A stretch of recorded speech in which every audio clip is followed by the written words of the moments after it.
GTA 6 est le jeu le plus attendu de l'histoire du jeu vidéo. Plus de 12 ans après GTA 5, Rockstar s'apprête à sortir ce qui pourrait être le jeu le plus cher jamais créé. Mais voici les problèmes. Quand les attentes sont aussi élevées, la déception est presque inévitable. Pour comprendre pourquoi GTA 6 est dans une position impossible, il faut revenir à GTA 5. Sorti en 2013, ce jeu a généré plus de 7 milliards de dollars. 7 milliards. C'est le produit de divertissement le plus rentable de tous les temps. Plus que n'importe quel film, plus que n'importe quel album. GTA V a défini une génération entière de joueurs. Il a établi des standards que personne n'avait atteints avant. Et pendant 12 ans, Rockstar n'a sorti aucun nouveau GTA, juste des mises à jour de GTA Online. Pendant ce temps, les attentes ont grandi, et grandi, et grandi. Alors maintenant, Rockstar doit faire une suite. Une suite qui coûte environ 2 milliards de dollars à produire. Pour référence, c'est plus que le budget de la NASA pour certaines missions spatiales. Et cette suite doit non seulement surpasser GTA V,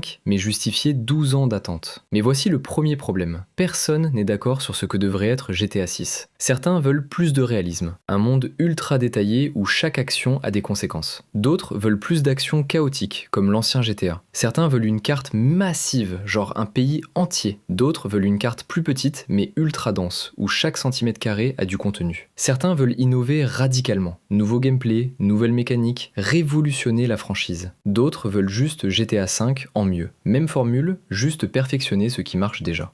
Rockstar ne peut satisfaire tout le monde. C'est mathématiquement impossible. Donc peu importe ce qu'ils font, une partie significative de leur base de joueurs sera déçue. Si le jeu est trop similaire à GTA V, les critiques diront qu'ils n'ont rien innové. Si le jeu change trop, les fans diront qu'ils ont trahi l'esprit de la série. C'est le paradoxe des suites très attendues. Plus l'attente est longue, plus les visions divergent. Et avec 12 ans d'attente, les visions de GTA 6 sont complètement fragmentées. Deuxième problème, la pression financière. 2 milliards de dollars, c'est le budget de développement et de marketing combiné. C'est colossal. Pour rentabiliser cet investissement, GTA 6 doit générer au minimum 4 à 5 milliards de dollars. Sinon, aux yeux des actionnaires de Take-Two, c'est un échec. Cette pression pousse Rockstar à prendre des décisions conservatrices. Pas de risque majeur. Jouer la sécurité. Mais jouer la sécurité signifie faire essentiellement GTA V en mieux. Ce qui ramène au problème des attentes. Beaucoup de gens veulent de l'innovation radicale, pas de l'itération. Il y a aussi la question du modèle économique. GTA Online a rapporté des milliards via les microtransactions. Les actionnaires veulent que GTA 6 Online fasse pareil. Mais les joueurs détestent de plus en plus ces pratiques. Rockstar doit donc trouver un équilibre impossible. Satisfaire les actionnaires qui veulent du profit et les joueurs qui veulent un jeu juste. Troisième problème, l'histoire nous a montré que les jeux très attendus déçoivent souvent. Pensez à Duke Nukem Forever.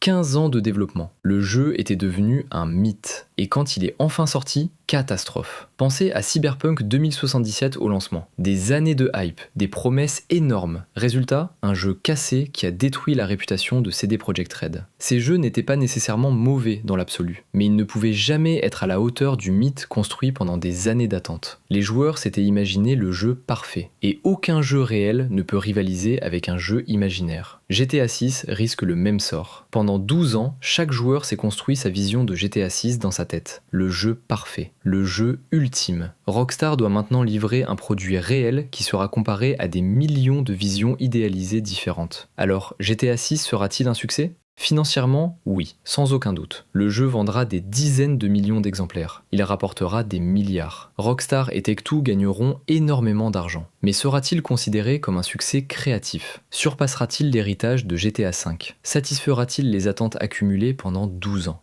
Personne ne le sait. Et c'est exactement le problème d'un jeu à 2 milliards de dollars. Les enjeux sont tellement élevés que même un excellent jeu pourrait être perçu comme une déception. C'est le paradoxe de GTA 6. Son succès financier est garanti, mais son succès dans les cœurs des joueurs, ça, c'est une toute autre histoire. Et voilà, merci d'avoir regardé cette vidéo jusqu'au bout. C'était ma toute première vidéo sur cette chaîne et j'espère qu'elle vous a plu. Si vous avez apprécié cette analyse, n'hésitez pas à liker et à vous abonner pour ne rien rater des prochaines vidéos.